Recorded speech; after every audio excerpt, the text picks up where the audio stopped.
마이클 버리가 팔란티어의 매출보다 더 빠른 매출 채권 증가에 대해 문제를 제기했습니다. 2026년 2월 19일 마켓워치 보도에 따르면 마이클 버리의 주장은 크게 세 가지입니다. 첫째, 채널 스토핑이나 공격적 수익인식 또는 연장된 결제 조건 제공 같은 비정상적 영업 관행과 연관될 가능성을 제기합니다. 채널 스토핑은 수요보다 더 많은 물량을 먼저 넘겨 매출을 앞당겨 잡는 행위를 말합니다. 공격적 수익 인식은 아직 충분히 실현되지 않은 매출을 회계상 먼저 인식하는 것을 의미합니다. 연장된 결제 조건은 고객에게 대금을 더 늦게 받는 대신 매출을 먼저 발생시키는 방식입니다. 둘째, 사스 기업은 구독 계약의 구조상 매출과 매출 채권이 대체로 비슷한 속도로 증가하는 것이 일반적인데 팔란티어는 그렇지 않다는 주장입니다. 셋째, 팔란티어는 사스로 인식되지만 컨설팅 성격 매출 비중이 높아 매출의 지속성과 마진 구조에 대한 재평가가 필요하다는 주장입니다. 버리의 공격 논리는 구조가 단순합니다. 매출보다 매출 채권이 더 빠르게 증가하고 있다는 점을 지적합니다. 기업은 물건을 팔거나 서비스를 제공하면 매출이 발생하고 그 대금을 나중에 받기 때문에 매출 채권이 발생합니다.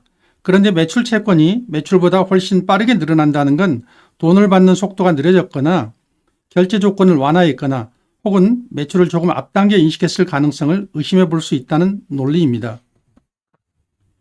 그래서 마이클 버리는 매출이 실제로 현금으로 잘 전환되고 있는가, 즉 매출의 질을 점검해야 한다고 주장하는 겁니다. 그리고 만약 매출의 질에 의문이 생긴다면 현재처럼 높은 밸류에이션은 주가 하락 리스크에 취약할 수 있다는 연결로 이어집니다. 2025년 기준으로 팔란티어의 매출 대비 매출 채권 비중은 23.28%입니다.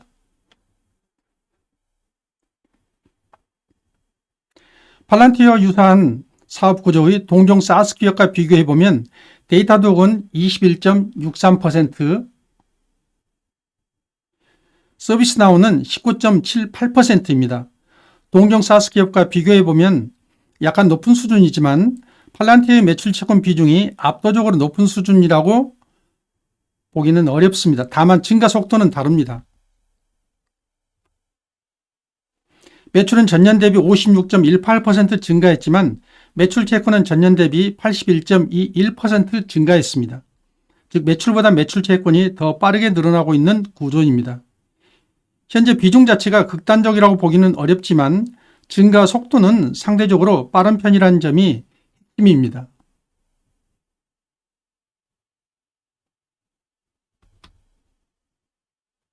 매출 대비 매출 채권 비중의 상승은 결제 조건이나 고객 믹스 변화 가능성을 시사합니다. 정부나 대형계약 비중이 높아질 경우 수금 시점이 늦어지는 구조가 나타날 수 있습니다.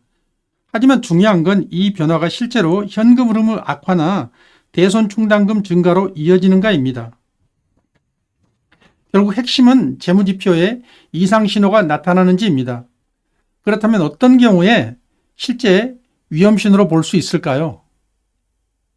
다음 내용은 내부적으로 점검해 볼 수 있는 모니터링 기준입니다. 아래 신호가 여러 개 동시에 나타날 경우 회계 리스크를 더 깊이 점검할 필요가 있습니다. 첫째, 매출 대비 매출 채권 비중이 의미 있는 수준 이상으로 계속 상승하는 경우입니다. 둘째, 매출 성장세가 둔화되는데도 매출 채권 증가가 계속 이어지는 경우입니다. 셋째, 매출 채권이 급증한 이후 다음 연도에 충당금이 확대되는 경우입니다. 여기서 충당금이라는 건 이 돈은 못 받을 수도 있다라고 회사가 미리 비용으로 잡아두는 금액입니다. 즉 회수가 어려울 가능성을 인정하는 겁니다. 할인이나 리베이트가 늘어난 경우도 같이 확인해야 합니다. 결국 매출 채권이 늘어난 뒤 실제로 손실이나 현금 흐름 악화로 이어지는지가 핵심 점검 포인트입니다.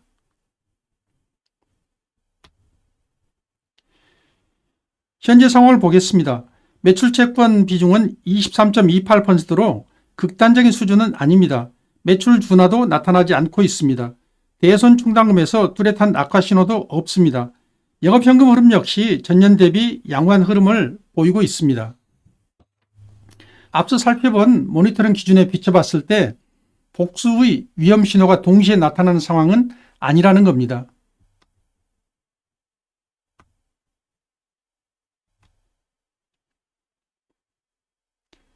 이제 시장의 기대를 보겠습니다.